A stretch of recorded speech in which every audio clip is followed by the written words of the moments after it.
Jeff, Jim, and Carmela, part number 38. Jim and Carmela were driven to an abandoned World War II airstrip where a private airplane was waiting. The pilots were speaking English, and Carmela was relieved they were now back in American hands. One of the pilots was a female, and she introduced herself as Gail Borland. As soon as they were airborne, Jim and Carmela were sound asleep. The sound of the gear being lowered woke Jim and Carmela. Gail Borland had placed 2 damp towels on the table of the corporate airplane. Carmela picked up one of the towels and buried her face in it.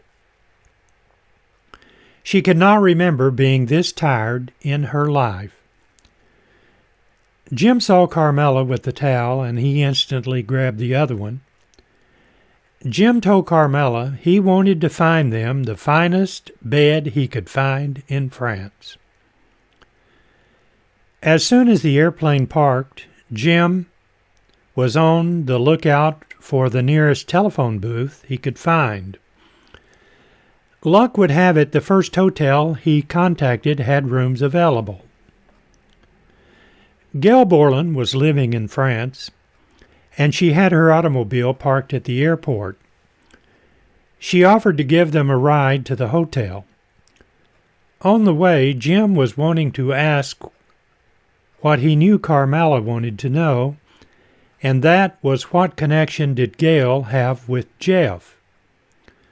Gail was quick to tell them that Jeff helped recruit her into MI7.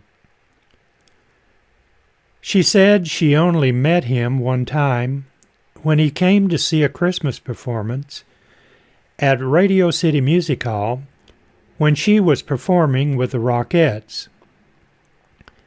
She told them about the connection with Beth Stanfield, who was a flight attendant for Southern Airlines. Gail dropped them off at the hotel, and Jim and Carmela jumped into bed as soon as they entered the room.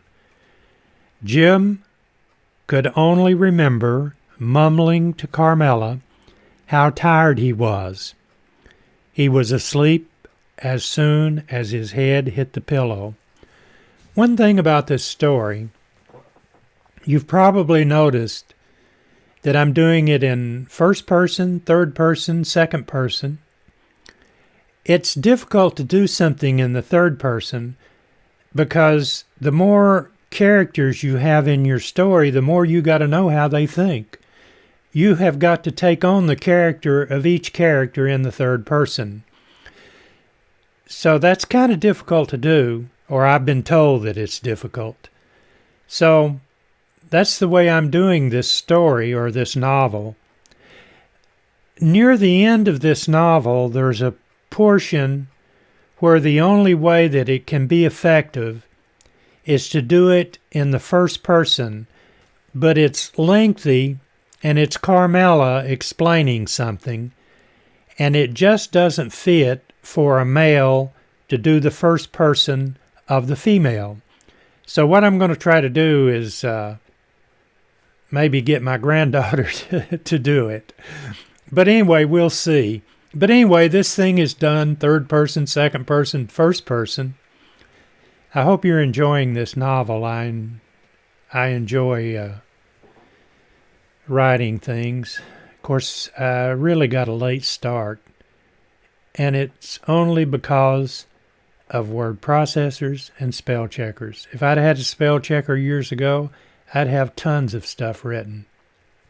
Can't spell. So that's the end of part number 38 of Jeff, Jim, and Carmela.